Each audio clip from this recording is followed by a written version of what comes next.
Hello everyone, आप सभी का आज हम लोग पढ़ेंगे सूती वस्त्र और जूट उद्योग। सूती वस्त्र उद्योग का विस्तार किन किन क्षेत्रों में है, इनके उत्तम अवस्थिति के प्रमुख कारक कौन कौन से हैं, साथ ही साथ जूट उद्योग क्या है और इनका क्या योगदान है जीडीपी में, कैसे भारत के अर्थव्यवस्था को मजबूत करने में सूती वस्त्र उद्योग कैसे महत्वपूर्ण भूमिका निभाता है, इसको समझेंगे। क्लास 10 ज्योग्राफी का हम लोग चैप्टर 6 कवर कर रहे हैं और ये थर्ड वीडियो है। 2 वीडियो ऑलरेडी देख चुके हैं हम लोग, जिसमें हमने उद्योग में विनिर्माण उद्योग क्या होता है और विनिर्माण उद्योग को प्रभावित करने वाले कारक, साथ ही साथ अनेक प्रकार के उद्योग कौन कौन से हैं, कई आधारों पर उद्योगों को बांटा गया है, उसको हमने देखा है। अगर आपने उस वीडियो को नहीं देखा है तो अवश्य देख लेंगे, उसके बाद ये वीडियो समझेंगे जिससे आपको चीज़ों को क्लियर कर पाएंगे। तो आइए शुरू करते हैं। कृषि आधारित उद्योग, एग्रो बेस्ड इंडस्ट्रीज। कृषि आधारित उद्योग की बात करें तो इसके पहले 2 वीडियो हमने देखा है, जिसमें हमने समझा है कि कृषि आधारित उद्योग कौन कौन से हैं। हमने बात किया था कि वह उद्योग जो अपने कच्चे माल कृषि से प्राप्त करते हैं उनको हम कृषि आधारित उद्योग कहते हैं। जैसे इस श्रेणी में बात करें हम तो कपास हो गया, जूट हो गया, रेशम, चीनी, ऊनी वस्त्र, खाद्य तेल, ये सारे इंडस्ट्री जो हैं ये डिपेंड है कृषि के ऊपर। कृषि से जो वस्तुएं तैयार होती हैं, उत्पादित होती हैं, उन्हीं वस्तुओं का ये इस्तेमाल अपने कच्चे माल के रूप में करते हैं और ये वस्तुओं का तैयार करते हैं। इसमें हम देखेंगे तो सबसे प्रमुख है वस्त्र उद्योग। जो वस्त्र आधारित उद्योग है, इसमें टोटल जो भारत का औद्योगिक उत्पादन होता है उसमें वस्त्र उद्योग का 14% योगदान है। कितना? 14% योगदान है। यह देश का एकमात्र उद्योग है जो आत्मनिर्भर है और मूल्य श्रृंखला में पूर्ण है, यानी कच्चे माल से लेकर उच्चतम मूल्यवर्धित उत्पादों तक सब कुछ भारत में किया जाता है।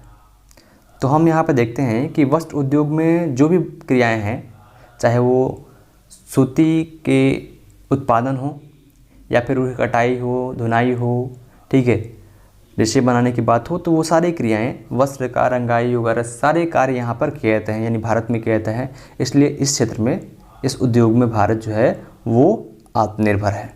ठीक है, नोट देखेंगे 90% बुनाई, कटाई और प्रसंस्करण भारत में विकेंद्रित क्षेत्र में होता है। यहाँ जो सेंट्रलाइज क्षेत्र है उद्योग के, वहाँ पे इसके 90% कार्य संपादित होते हैं। वस्त्र उद्योग में अब पहला है जो काफ़ी प्रमुख है, वेरी इंपॉर्टेंट है, सूती वस्त्र उद्योग, कॉटन टेक्सटाइल।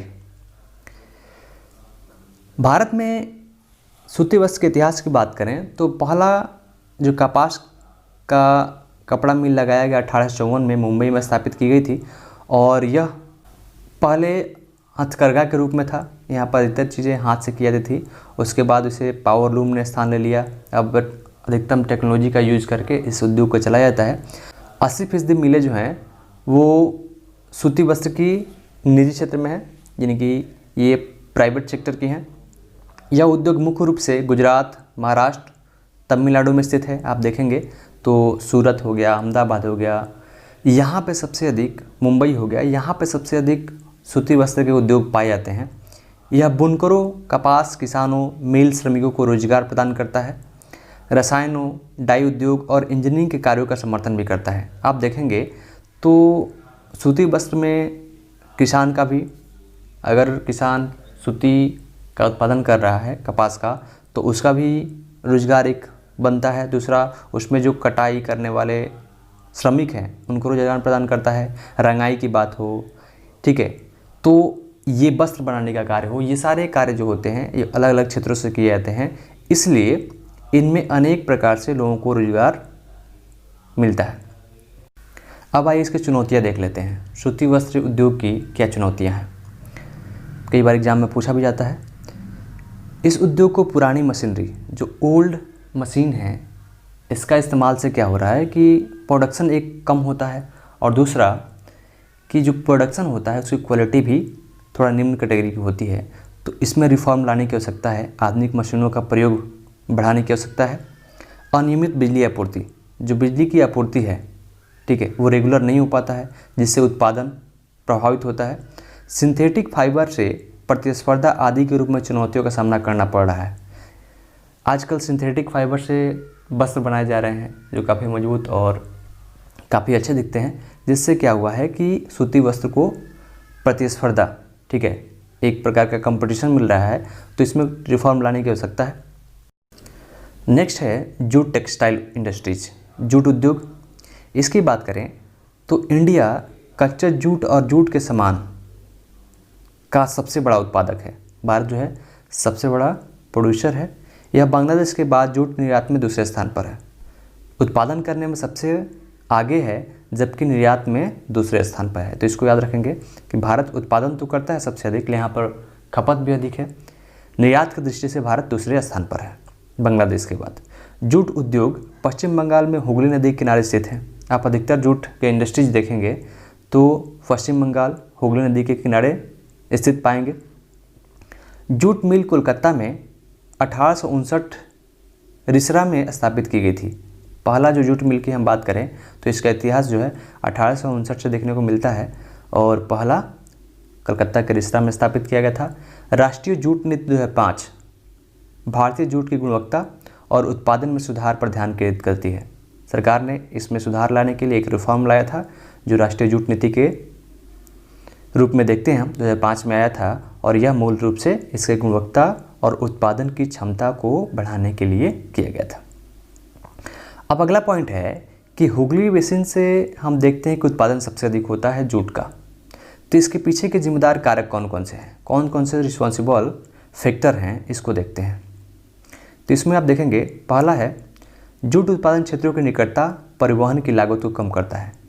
आप जूट उत्पादन देखेंगे तो बिहार के जो पूर्वी हिस्से हैं और पश्चिम बंगाल, वहाँ पे जूट का उत्पादन होता है, जिससे वहाँ पे उद्योग की निकटता मिलती है। मिलों को कच्चे माल की आवाजाही की सुविधा के लिए रेलवे, रोडवेज का सस्ता जल परिवहन और नेटवर्क। वहाँ पर देखेंगे कि हुगली जो है वो बिल्कुल समुद्र किनारे है, वहाँ से ट्रांसपोर्ट करना काफ़ी आसान होता है।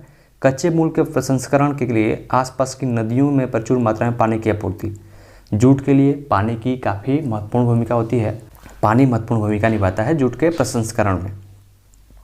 नेक्स्ट है पश्चिम बंगाल और आसपास के क्षेत्रों यानी बिहार, उड़ीसा और पूर्वी उत्तर प्रदेश में सस्ता श्रम। यहाँ पे श्रम की भी सस्ता आपूर्ति होती है। जैसे आप बिहार में देखें, बंगाल की बात करें, यूपी की बात करें, तो यहाँ पर सस्ता श्रम आसानी से मिल जाते हैं। और कोलकाता एक बड़ा शहरी केंद्र है जो हुगली से जूट के सामान के निर्यात के लिए बैंकिंग, बीमा, बंदरगाह की सुविधाएं प्रदान करता है। तो ये सारी चीज़ों की आपूर्ति होती है। इसके पहले हमने देखा था कि उद्योग को प्रभावित करने वाले कौन कौन से फैक्टर हैं।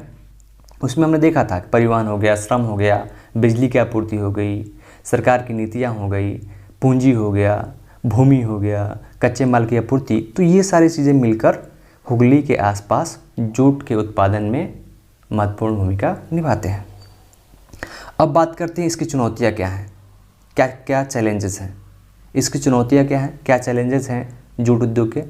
तो सामना की जाने वाली चुनौतियों में सिंथेटिक फाइबर, अभी हमने सूती वस्त्र में देखा था, यहाँ भी सिंथेटिक फाइबर का महत्वपूर्ण भूमिका है चुनौती प्रदान करने में।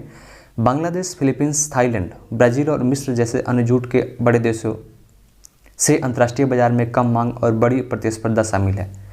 लगातार जूट, सूती का जो डिमांड है वो कम हो रहा है। सिंथेटिक कपड़ों का, सिंथेटिक जो फाइबर्स हैं, इसका इस्तेमाल बढ़ रहा है, जिससे चुनौतियों का सामना करना पड़ रहा है।